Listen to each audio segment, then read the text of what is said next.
Hello guys, magandang araw po sa inyo. Ang ating pag-uusapan ngayon ay paano maging legal or paano gawing legal ang iyong pagsasama. Kung kayo po ay nagsasama ng iyong partner, ano po yung mga pwede ninyong gawin?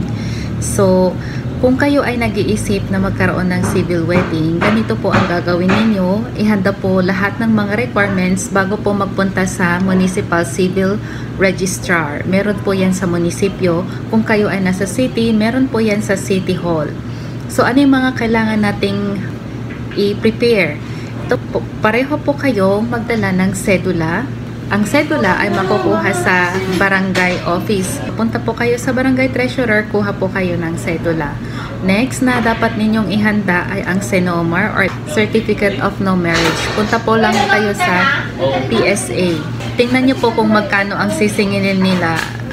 200 per certificate. So at least meron kayong 400 na budget para doon.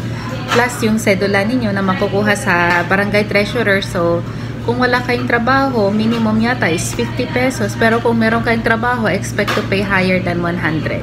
Depende po yan sa income. Number 3 is birth certificate na galing sa PSA. So, mag-request kayo ng birth certificate is around 125 yata or 115.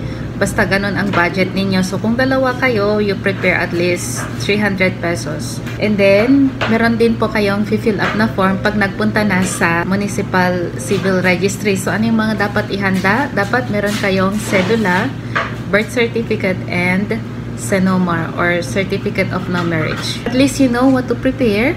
So, get ready. Kung meron po kayong katanungan, ilagay lang po sa comment section dito sa baba at ako ay magre-respond.